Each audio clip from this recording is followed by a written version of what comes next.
water, earth, fire, air. Long ago, there was a movie so unspeakable we decided to pretend like it didn't exist. Until one day, Netflix attacked. Only Hollywood, master of all television, thought that they could do it. But when the world didn't need more, they did not vanish. So my brain and I conducted some research on this new live action. Although it may look promising, there is a lot to learn before they are ready to impress anyone. But I believe that we may or may not be doomed. As we know, Netflix's Avatar: The Last Airbender is a recreation brought to life from the global phenomenon from Nickelodeon, as we know, is based off of Asian and indigenous cultures alike. It has such a huge fan base, including myself, can you tell? We have never had a fantasy adventure TV series with a cast of this representation or caliber. So Netflix, you guys need to get this right, okay? Or else I am going to be very unhappy. But at least their casting choices look pretty promising already. But will that be enough? Bringing something like this to live action can be an incredibly hard and difficult task, I get it. But they have such amazing inspiration to follow by a cartoon that is literally almost perfect. And not only that, but they have all these cultures to base their sets and their designs off of, so there is little room for error or excuses. That begs the question, how accurately are they going to model after this cartoon series? Are their sets and their costumes going to be loyal portrayals? What I'm trying to get at is having Asian and indigenous representation in a spectacle of this scale is really important for the future of film for these different ethnicities. If they do it right, of course. That's why it is so vital that they succeed. Today I'm going to be going over the costuming, the world building. I'm going to be going over the characters. From what we know, what have they added, and is it going to make it better or is it going to make it worse? Is it going to be productive in the story building, or is it just a very unnecessary ad that they're going to throw into our beloved story? So today I'm going to be making a point system. I'm going to have a point for Netflix every time they do something right or whatever it looks right. And I'm also going to have a point to cancel the show, because you guys shouldn't be adding this in here and I disagree with it. Obviously, it's an over-exaggeration. They aren't going to cancel the show, and I am still excited regardless of all the negatives, but alas, it's just for this video. Watch all the way into the end so you can find out the results. You can kind of gauge which direction the show is going to be taking. Hi, I'm Big Daddy Quinn, and I'm the Big Daddy in all things culture, lifestyle, and everything to fit your entertainment needs. Hi, and welcome to my channel. Okay, so first up, we are going to talk about the costuming and characters. We are going to start with the Water Tribe, because they are the very first people we see in the series, so costuming plays a very incredible and big role into any movie or TV series. Costumes is what sets the mood for a particular character, and it guides their storyline, so that's why it's vital that they get these right. It is a known fact that the Water Tribe is based off of indigenous and Inuit cultures. They are commonly known to wear a parka, pants, mittens, inner footwear, and outer boots, all made of animal hide and fur from caribou or sealskin. Okay, in this photo right here, we see a glimpse of Katara, who is played by Gyo. Let me just say, there are so many complaints about her complexion, that she's not tan enough, not dark enough. Even though I initially thought this, I was like, oh, she is a little light-skinned. But by no means does that mean she is whitewashed, because she's indeed not white. She is a native Mohawk Indian. That does not make her white, you guys. As far as representation goes, they still got this right. If you look on her Instagram page, you can notice that she still practices some of their customs, and she's very fully into her culture. The color of her skin does not make her anything less. Just letting you know. Point to Netflix for casting someone who's actually of the right representation. As for her costuming, she has fur around the neck of her hood of her parka. which was really common for the Inuits. The bright blue is not something you would obviously see a common Inuit person wear, but you would normally see browns of colors or furs. Occasionally, you will see some colorful patterns sewn into the parka from beadwork, which can also be seen on Katara's parka. Obviously, the creators changed the color to match the world building of the water tribe, which was famously blue. And what we are so happy about is that we can see her famous hair loopies, which is surprisingly from a specific Inuit group, the Nunavut. Interesting details there, you guys. They didn't just pull that out of nothing. So looking at this photo here, we get a better glance at her hair loopies. And not only that, her mother's betrothal necklace, which was also inspired by an indigenous group from New Zealand, the Maori culture. I am really happy that they kept these part of her character design, because in the movie that shall not be named, there were a lot of complaints about her not having her hair loopies. So I am glad that they fixed these aspects of her. Point to Netflix for keeping her hair loopies. So in a few of the clips that I have seen of her so far and her acting skills, I am not 100% sold yet. I don't know, it just sounds really forced. She just doesn't quite grasp the energy of Katara in these scenes. So while I was in the midst of editing this, some more content came out, more content of all the characters, including Katara. And I will say the lines that I've seen in her newer stuff sounds a lot better. There's even one line where she sounds just like Katara. But I'm still iffy about her acting skills. I'm just gonna have to wait and see. But until then, point to cancel the show until I am proven wrong. Now we have Sokka, played by Ian Owsley. I don't care what anyone says. This guy is legit Sokka to me. His whole energy, his mannerisms, the way he talks, he even really looks like Sokka as well. In my opinion, a lot of people are saying they kind of see him as the Sokka from the Emperor Island players, which I can kind of see, but regardless, he is Sokka. And of course, there's that debate going around like, well, he's not even indigenous. He faked being a Cherokee, or he faked about his identity. Okay. Look, I am all about representation, which is a part of the reason why I am making this video.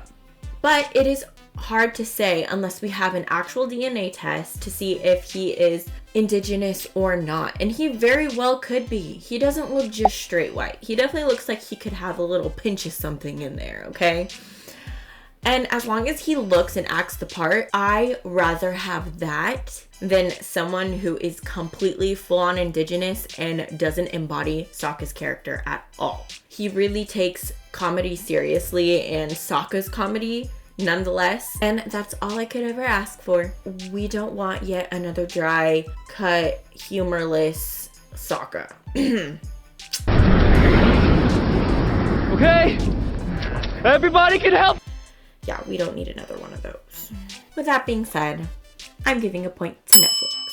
I'm gonna be honest though, this warrior costuming in this photo right here doesn't really do it for me. I think they may have been inspired by some Mongol warrior clothing, but it just does not look like it fits the water tribe vibe. Let me know down below if you agree or disagree, but on the other end here in this shot, it looks just like the cartoon and I think it's wonderfully done. So because of this, I'm going to give a point to Netflix as well as one for cancel the show because of that warrior costume. Let's talk about another gripe I have with this particular character, and yep, you guessed it, his sexist arc. I'm going to play devil's advocate here for a second in defense of Netflix. His sexist arc only lasts about 4 episodes long, is very, very subtle in each episode. Also, they just said they're going to be toning it down, but not exactly removing it. So there is still hope in that sector. But on the opposite end of that, I do think it was kind of important to see Sokka grow as an individual, having this character arc. He learns to be around these strong, powerful women, and he learns this the hard way. I know that Albert Kim wanted him to be immediately loved by the people, but it's okay to show a character be flawed before we can learn to love him. It's what makes the show so great, because of what they go through. You are going through these changes with them. I just hope that they aren't fixing things that aren't necessarily broken in the show. I don't want them to go into this whole agenda where they have to pull out sensitive topics for our young people. Don't even get me started on that. How can they show a mass genocide but get booty hurt over some sexist lines that is crucial to a character's arc? To be removing his sexism, then does that mean they're going to remove it from the Northern Water Tribe as well with Master Paku? Because that is so important to the storyline. And if they remove that, then, well, we're basically screwed. And so are they. Well, if that does happen, the show might as well get canceled now. Moving forward to the Air Nomads. Yeah! And of course, our leading role, our leading boy, Aang. So Aang in the show is going to be played by a Filipino-Canadian actor, Gordon Cormier. I was honestly so excited to hear this because a half Filipina such as myself, we don't really get a lot of representation in movies. So it is so exciting. So far, he totally looks the part of Aang. He is definitely an Energizer Bunny in a lot of his interviews. And I feel like he's going to do a really good job of embodying Aang and his childlike spirit. He has just such a silly persona, and that's what we need in Aang. His acting looks pretty good so far in the shots that we have seen, so we will have to wait and see. But I'm going to give a point to Netflix. So the Air Nomads are inspired by the Tibetan monks, and in the cartoon, he is seen wearing pretty bright colors. Honestly, I love that they kept all of these bright colors. A lot of people may think that it looks cheesy, but remember that this is actually traditionally accurate for Tibetan monks. They are seen to be wearing a lot of colors that are bright and bold. Looking at their outfits, rocking oranges and yellows. With that being said, another point to Netflix. I really hope that they do not wait way too long to film seasons 2 and 3, of course, if they get the green light. Because what made the cartoon so special is that Aang was just this kid. He had 1 year to defeat the Fire Lord, and he was on a time crunch. So if they remove Sozin's comment or a huge aspects of it from the show, that is going to be just a bummer. I mean, I get it, they can't control aging, but I just hope that they don't make it longer than 3 years. Because after that, it just loses its effect in the storyline. Honestly, I'll be happy if they have him fight the Fire Lord under the age of 16. I mean, I'm sure in a couple years he could still maybe pull off being a 15-year-old fighting the Fire Lord, and I'm okay with that. But anything beyond that just makes it lose its value and its interesting aspects that made the original so amazing. And because they might have to tweak Sozin's comment or maybe even partially get rid of it, I'm going to have to give a point to cancel the show. Okay, so another thing that has me on the fence with this character is that the fact that they are going to be tweaking the rules for the Avatar state. The writers had stated that they are going to be making a little bit of changes to when or how Aang can get into the Avatar state. I don't know. I feel like there was never a problem with Aang going into the Avatar state, and I don't quite think that they need to adjust it. It was perfect the way it was. I'm hearing rumors that he either has to be near a statue of another past Avatar or just in a sacred place in general, which kind of makes sense. I would be okay with that, but not the statue one. It kind of ruins how powerful the Avatar state is. I don't know. I'm also happy that they are going to be fleshing out Avatar Kyoshi because she is a very important Avatar, but they better not be leaving my boy Roku out because I loved his dynamic with Aang, and I just hope that they don't prioritize other Avatars over Roku, and I want him to be just as important as he was in the original. Like, we still have yet to see a glimpse of Roku at all. And he was extremely important. So because of these things, another point to cancel the show. Okay, so I'm going to breeze past these next few points so my video isn't like ages long. We are going to start off with Suki. And I think we all can agree that Suki looks freaking spot on. I have zero complaints about her. Even the storyline bit where her mom is getting added to the story, it sounds like a good change. And that is just an example of a change that I do not mind, and how changes could be okay when it comes to putting a cartoon into live action. So because of this, point to Netflix. Okay, June is a baddie. Her Shirshu looks terrifyingly amazing. The actress playing her is chef's kiss. Point to Netflix for June. Y'all already know Jet is absolutely perfect. Even down to the movement of the hook swords, and his actor is hot. Point, period, blank. Point to Netflix. Here is one where the people are quite divided. King Bumi is being played by Utkarsh Budkar, who is definitely not an old man by any means. And in the very small short clips we see of him, he does look kind of odd, but yeah, this is not a deal breaker for me. I get why they casted somebody who is a lot younger, because King Bumi, for an old man, is very agile and swift, and he is jacked. So trying to find an old man who is all of those things is almost an impossible task. On top of that, trying to find someone who can act the crap out of this crazy king, boy. So, I mean, we're going to have to see his acting to find out, to see how well he actually portrays this character. In order to sway my decision, I'm just gonna have to see more from him. Because this one is very 50-50 with me, I'm not gonna give any points at all. It's about to get hot in here, because we are going to be talking about the Fire Nation, baby. Zuko was arguably one of the most popular characters in this series. And he was always one of those characters that had stuck with me ever since I was a kid. When I thought of Avatar: The Last Airbender when I was growing up, I thought of either Aang and his arrows, or I thought of Zuko and his ponytail. Dante Bosco did such a wonderful job in bringing this character to life and making him so iconic that thinking of anybody else playing him just sounded so impossible. Just no way. But alas, someone had to take on that role, and that went to Dallas Liu. I gotta say that there's a lot of hate going around from some of the lines that he has in the clips that they have shown of him. They're stating that he either doesn't look angry enough, or that he doesn't sound like him, also that his scar is still too small, which I do agree with. However, on the opposite end of that, some people think that he sounds just like our beloved Sokka.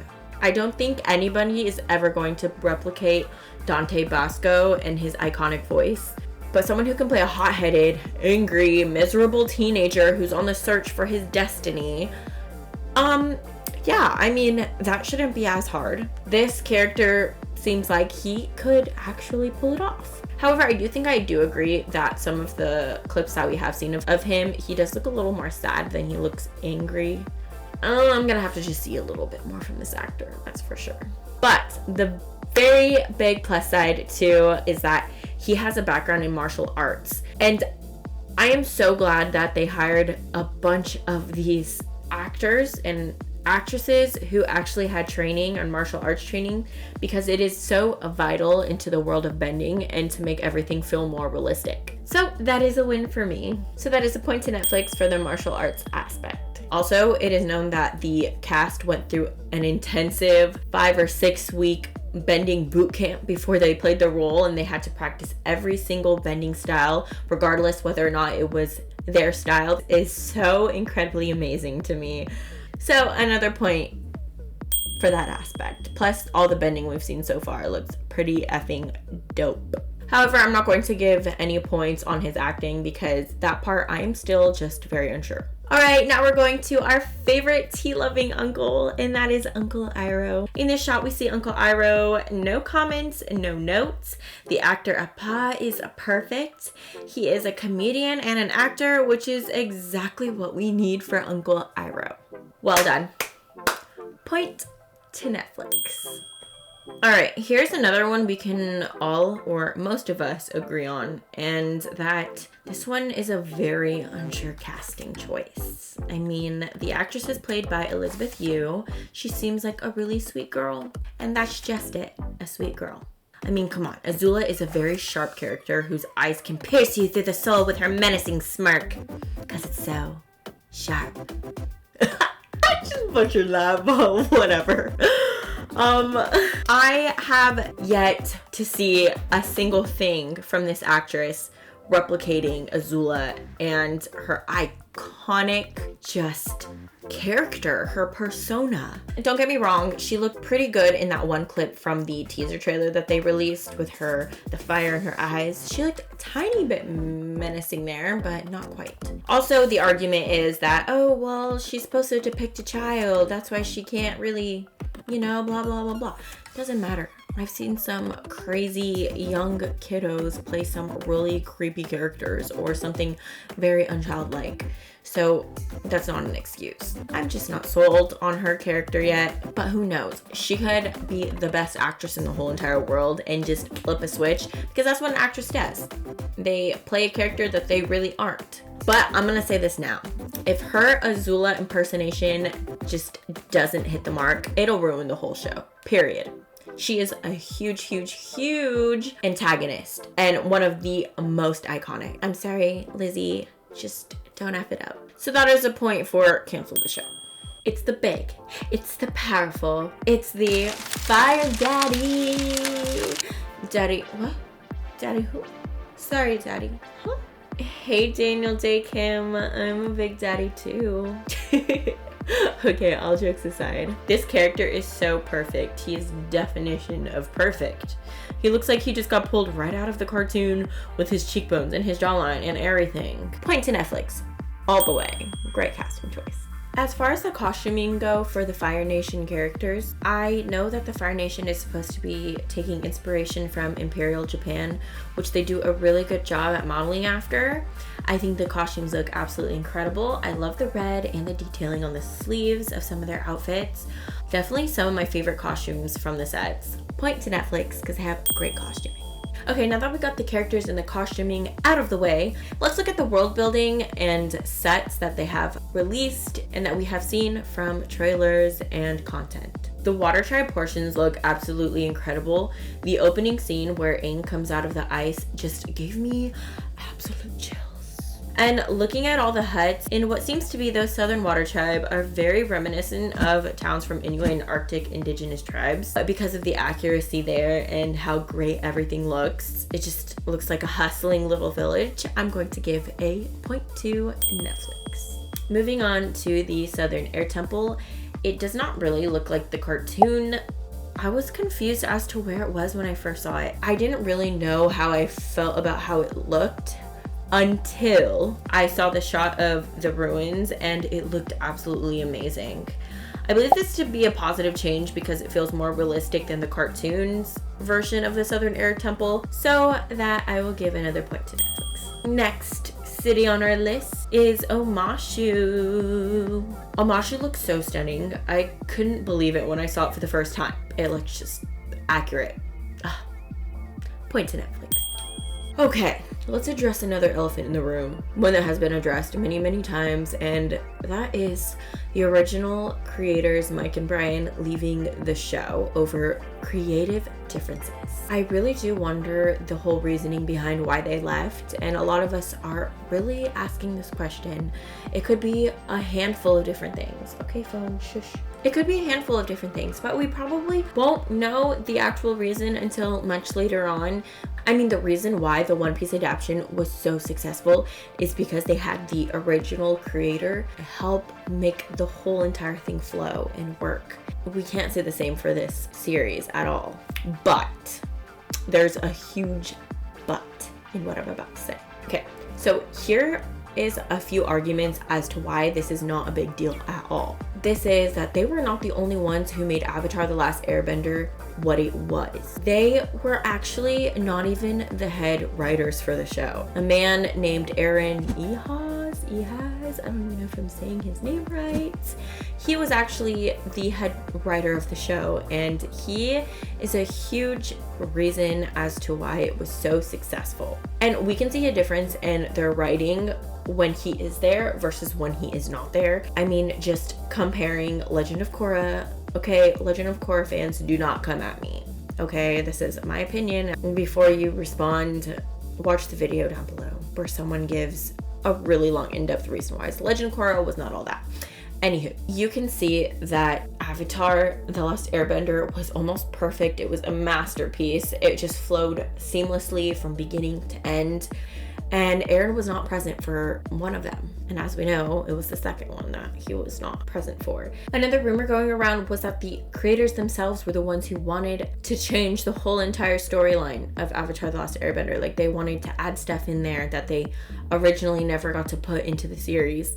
And that the Netflix showrunners were the ones who actually wanted to keep it as faithful to the cartoon as possible.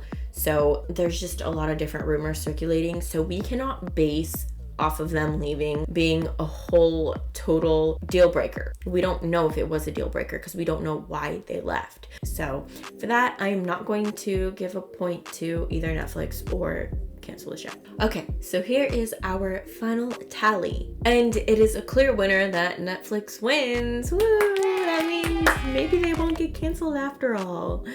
I guess we'll have to wait and see for that. But because of this, there are definitely more positives for this live action than there are negatives. So we can't just keep looking at the negatives and thinking that it will be the downfall of the series. But like I said, there's a lot to look forward to.